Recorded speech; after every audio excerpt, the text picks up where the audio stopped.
الفرقة الوطنية وقع تأسيسها عام 62. سي صالح المهدي الله يرحمه ونذكره بالخير، اللي تمسك بالهوية وكانت الفكرة وجود كيفاش باش تكون الهوية التونسية أبار أنها تكون موسيقية يعني كالمالوف والكل، لكن يلزم إحياء تراث، فما حاجة لازم يكون ملموس ويكون مرئي، فما حركة يلزمها. وفعلا وقع معناها جمع من الناس اللي معنيين بالتراث، وتخلقت الفكرة أنه يقع وجود فرقه. كيفاش وقع؟ يقول لك احنا ما عندناش الرقص، ما عندناش شكون اللي يعمل كوريغرافي، جابوا ناس من برا اساتذه اختصاص، كونوا اللي معروفين في اللي يعملوا في الباليه كما الغبابي اللي يتسمى من مؤسسين، رضا العمروسي، حماد الغربي، خيرة عبيد الله. الاسماء هذوما الكل كانوا من اول الناس اللي اسسوا الفرقه الوطنيه، واللي من بعد وقع التكوين من بعد 87 ولا التكوين تونسي 100%.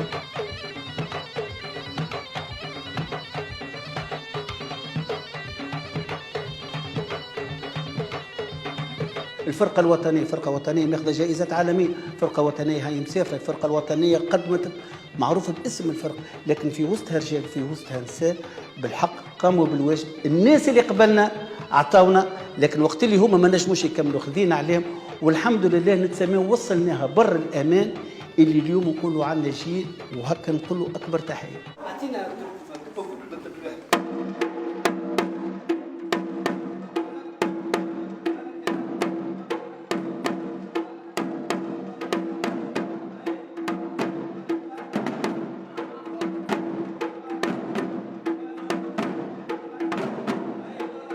أول ما دخلت عمري 17 سنة، دخلت كراقص. بعد 10 سنين أنا مغروم بالموسيقى وبالإيقاعات، درجت للفرقة الموسيقية، وتوا عازف إيقاع أول بالفرقة الوطنية للفنون الشعبية ومؤثر موسيقي. الفرقة الوطنية للفنون الشعبية صاحبة فضل كبير علي. علاش؟ على خاطر تعلمت فيها برشا حاجات. أهم حاجة معناها كراقص تعلمت فيها الرقص التونسي، الرقص التقليدي. وكي درست الفرقة الموسيقية بالطبيعة عن طريق الكبارات نتاع الفرقة الموسيقيين القدم نتاع الفرقة عازفين إيقاع كما سي محمود الورتاني وسي ياسين الورتاني، تعلمت عليهم الإيقاع. زدت تمكنت بالكدا على خاطر الخدمة نتاع الفرقة الوطنية للفنون الشعبية ترتكز على الرقصات والراقصين والتتبيع، خاطر كل خطوة عندها الإيقاع نتاعها، عندها التزيين نتاعها. معناها ما كانتش سهلة باش تعلمت الحكاية هذيك. الحمد لله معناها الغرام نتاعي خلاني باش نكمل للآخر. تبارك الله 25 سنة توا عمر إنسان، وإن شاء الله نوصلوا كما خذيت أنا من عند قدماء الموسيقيين تاع الفرقة. إن شاء الله أنا زاد نوصل للجيل الجديد الموسيقيين الجدد، نوصل لهم الخدمة فهمني باش يكملوا هم المشوار.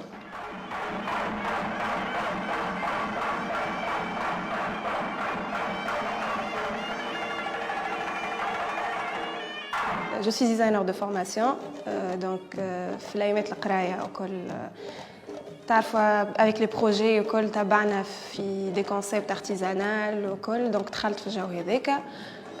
غرامي بالدانس زاده من قبل الفرقة، دونك لوجت في السونس هذايا في حاجة في كونسيبت تراديسيونيل في التونسي. لقيت الفرقة مرة باغازار عرضتني في الفيسبوك في ان سبيكتاكل يشطحوا، دونك جيتي سوربريز اللي فما حاجه هكا خاطر ما كنتش نعرف.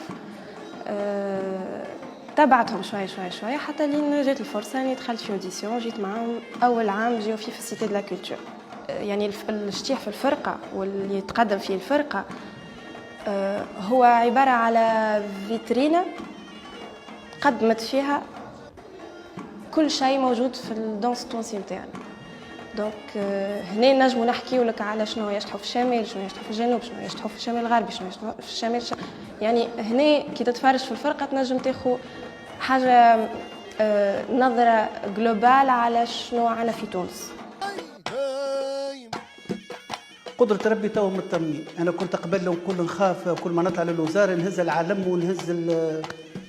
ونهز كتيب نقول لهم هذه الأمانة راني اللي ما لقيتش لشكون نعطيها، نحب نرجع لكم نتاعكم. لكن اليوم لا، اليوم قدمناها للجيل الجديد وضربوا تونس باش يقعد مرفوع، وبالتراث باش يكون أحب من أحب وكره من كره. وتحية تونس.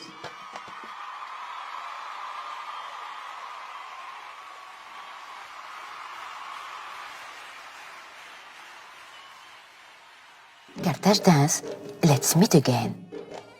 أيام قرطاج الكوريغرافية الدورة الرابعة من 11 ل 18 جوان 2022 بمساهمة